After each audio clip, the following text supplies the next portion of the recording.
Hey guys, I'm Marty Geek. In this video I have an unboxing and hands-on look of the latest game capture device from ClonerAlliance. This is the Flint D4P. And this device, like you see right here, it says standalone dual 4K video overlay game capture or capture gear. What this device compared to the other device that I did a couple months ago, which is this right here, which I'm going to compare with the device when we unbox it. This one actually has two inputs where you could connect two consoles, or you could connect the console and a video device like a camera to another HDMI and have two devices at the same time connected to a monitor, use it picture in picture. And of course, with this device, you can record in full HD 1080p 60 frames per second through both of the inputs. Of course, it has 4K inlay, overlay, and it has picture-in-picture modes, which I'm going to show you guys how it works on the video. And that's it. So let's go ahead and get this out of the box, right? And of course, it has some instruction manual over here, which I recommend to read because it will actually show you guys, how to hook it up properly. And that's it. And over here, you got the device in the inside. It's going to put this to the side. In the inside, you're going to get a remote control. Yeah, a remote control that you're actually going to need to actually navigate or use this thing at its fullest, because there's a couple functions here like switching between inputs that you can't do unless you have the remote control, because this has no buttons whatsoever. It doesn't come with battery, so these are my batteries that I put in there.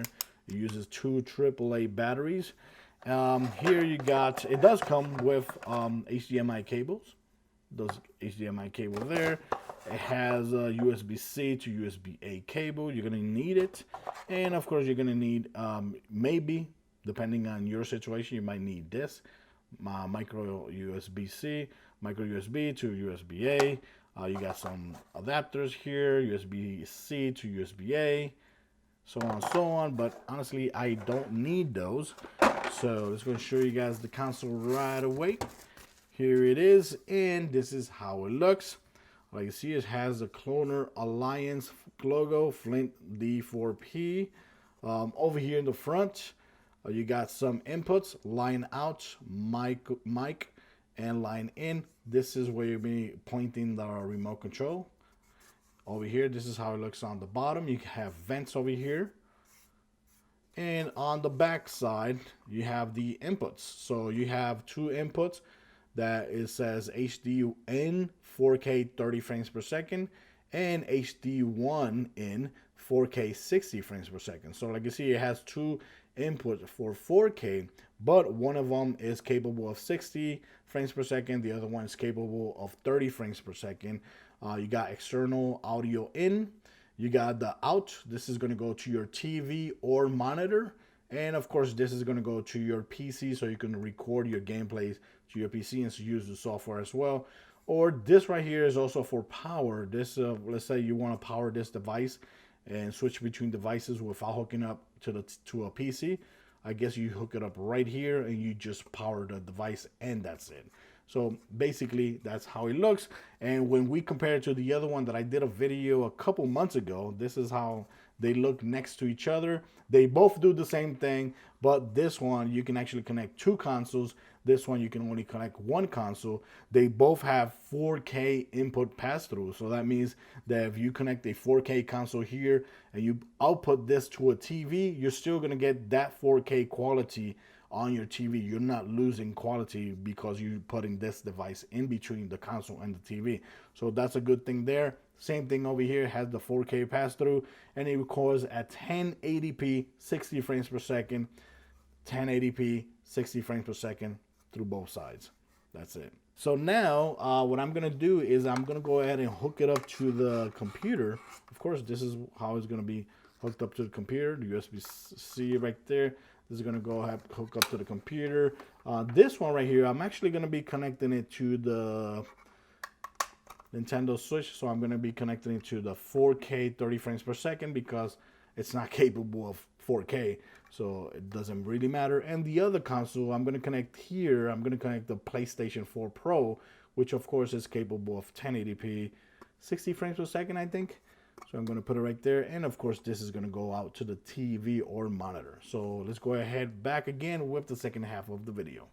Okay, so here we are with the device already connected to the computer, and it's also connected to the PlayStation 4 and Nintendo Switch, and this is actually connected to the monitor. And this cable, of course, it's the only cable, like you see right there, connected to the laptop, and that's it. Now this box is gonna be off, right? So we're gonna go ahead and turn it on right there, and when you turn it on, there's gonna be two LED lights here in the front. I don't know if you guys can see here on the video, but there's two LED lights that turn on right there.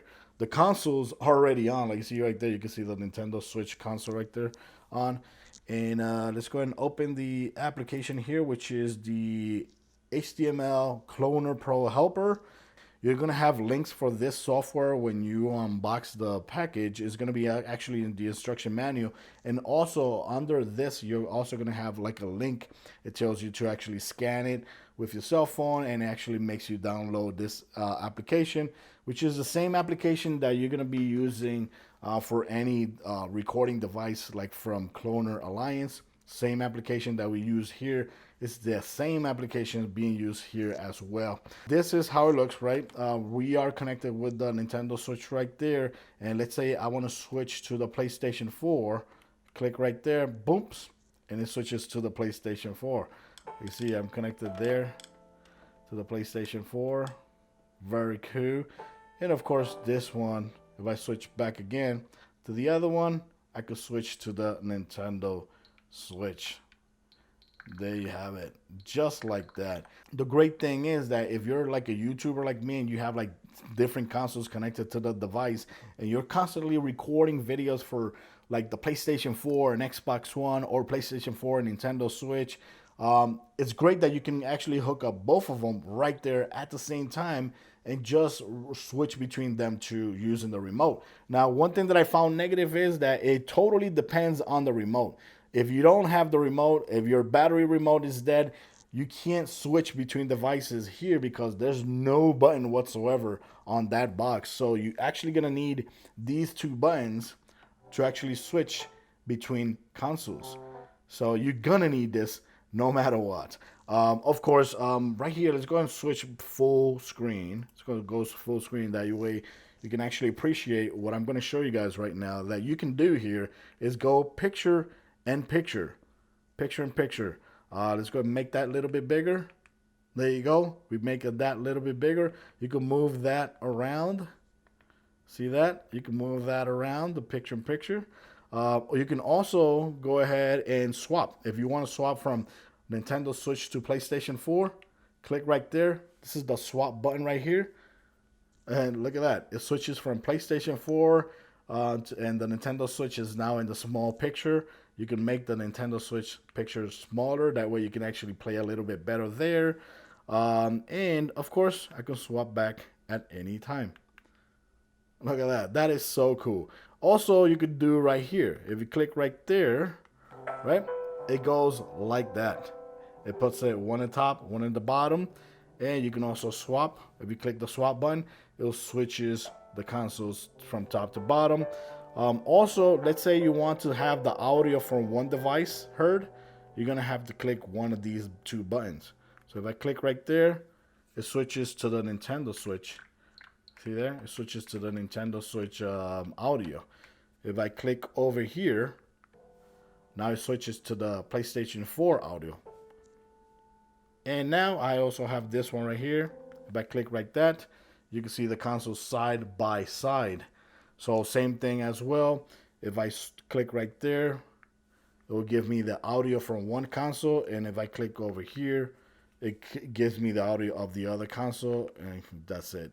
So that's something cool there. Of course, you could hit the swap button again. And it switches, you know, the screens for both consoles. One on one side, one on the other side. That's pretty cool. But right now, I'm actually doing it with two consoles. But yes, you can hook up a camcorder right to one of the HDMIs and have your face over here recorded. And you can start recording gameplay with your camera feed right there. Right now, that's not how I record gameplays, so that's why I'm not showing you guys that. But yes, you can be playing like the PlayStation 4 or Xbox One console here, or the next generation console here, and have your camcorder connected to one of the HDMI feeds and have it right there. So you can have your face right there. You could move your face to the other side, to top, to bottom, and you can actually resize it as well, resize the picture of your face. Yes, that's something that you can do, but I don't actually do that, so I really don't care for that. So of course, you can swap like that, and that's it. That's how cool it is. Now, of course, I don't know who would play a game like this, because I never seen anybody play video games like this, but it's cool that you can actually do it. The main reason that I really like this device is because I can go ahead and switch from one console to the other console by just tapping the button and play video games like that. I can play right here if I want. I don't need the monitor. I can play right here right now because there's no lag whatsoever. Of course, over here has more buttons, but these are actually to control the line in for the mic, the main audio channel, and the line in for the headphones, I think it is. And of course the volume for, I think it's for this. Yeah, see there? The main volume for that. You can change that. This is what that's for. So in other words, you do need to use this control if you're actually gonna use this device at its fullest. Now, this is not cheap device. This goes for around $211 right now. As I'm doing this video, that's the price that I saw it on Amazon. I'm gonna leave links in my descriptions for that. Of course, we're gonna hit over here the escape button, and let's go and zoom in here a little bit so I can show you guys the recording features over here on the application. Okay, so now that we are zoomed in, let's go and lower the volume here. If you want to lower the volume of the video game here in the PC, you can just lower it right there. Here is for live stream, so if you click right there, it'll go to live stream if you want, once you have everything connected. Over here, you can change from watching movie to watching playing video games. Right now, I'm playing video games. If you saw my prior video, you're gonna see that this is identical to the other application. Here you got the folder. This is where all your recording is at. So every time you record a gameplay, it's gonna be recorded right there into the video folder. Here, this is for broadcast or sharing. Over here we go full screen. It's gonna click escape again. Here you hit the recording button and it starts recording, and right here you can see the recording time right there, and you can pause, you can play again. Let's go and stop it, and of course when you stop it, it's gonna be saved over here in video section. Right now it's creating the video, but there it is. If I want to take a picture, you can click right there and it takes a snapshot of whatever you're watching. This is to record GIFs. And here is the settings. In settings, I'm going to try and zoom in here a little bit more so we can see that a little bit better. This right here, you can change it from 20 frames per second, I think it is, to 25 to 60 frames per second. So I leave it at 60 frames per second. And of course, here you got where you can control the quality of the video recording. It goes up to 1080p. 60 frames per second. You can also control the video bitrate right here. You can also control the languages, the aspect ratio. Here in capture, you got these options over here as well. MP4, blah, blah, blah, blah, ultra fast. Right now, NVIDIA encoder is the way that it works for me. If you change it, I think it comes by default to software encoder or something like that. When I put it in NVIDIA encoder, it actually records the video files properly, so I can use it with my Premiere elements and all that, so I can make them a video and upload them to YouTube. You got picture, you could change the picture quality here. You could change the broadcast quality there, the live stream right here. If you're gonna do live stream, you know how this works right there. And basically that's it. You know, I like the fact that you can connect two devices at the same time and switch between them using the remote control. Of course, for me, it would have been nice if that device had like a little button where, let's say you can't use this or you can't find the remote control, you can actually click it and switch between inputs. That would have been nice. It does not have that option whatsoever, but you know, still cool that you can switch between devices. You know, you can switch between devices or consoles. You know, that is so cool. That's really damn cool. Thanks for watching this video. Let me know what you think about the Flint D4P from ClonerAlliance. Like I said on my video, I will leave links in my description for that device. And of course, if you want to buy the other device, which is this one as well, it does the same thing, but it only has one input and you can record one device at a time. This one goes for around, I think, 160 or 70. That one 211. And that's it. Thanks for watching this video. Till next time, guys. Bye-bye. Stop the Hammerhead goons. The Majir are going to run. If I stop the Majir first, Hammerhead's guys might run. How's that for a logic puzzle? We aren't stopping for you, Hammerhead trolls! No way!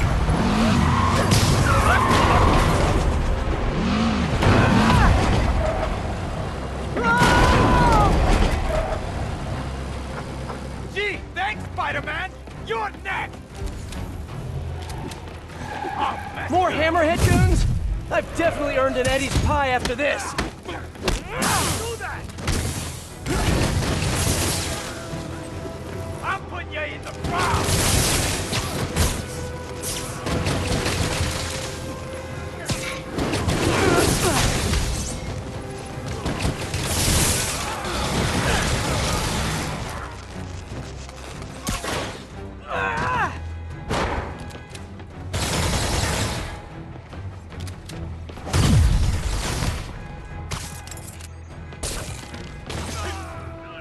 Good guys 2, bad guys 0.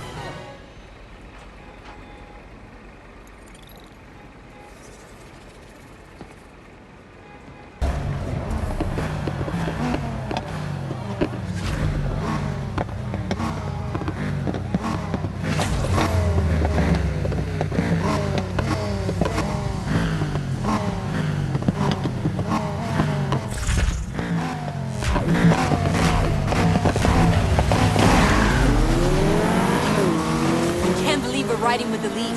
This is so awesome.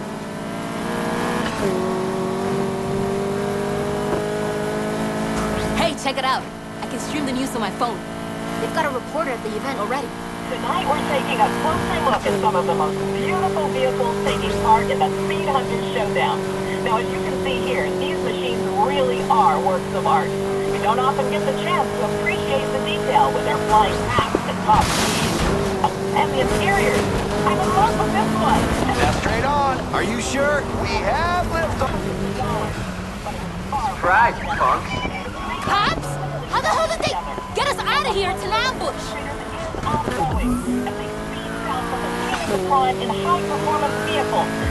In a stunning... More than likely going to be my last AB. He comes through in the clutch. Standing in now, Aaron Hicks. He squares it up and hits a bolt to left center. And he has just given them the lead late as this is down for extra bases. The runner from second crosses the plate. It's a 5-4 game. Dan, you'll take RBIs any way you can get them, but when they give your team the lead in the late innings, man, that feels good. Oh, it especially does, especially when you start to score runs late in the game off of quality pitching. Next will be the designated hitter, Giancarlo Stanton. He's hitless in 3 at-bats to this point. And he turns this one around high and deep to center field. Alford looking up. And goodbye. This one ain't coming back.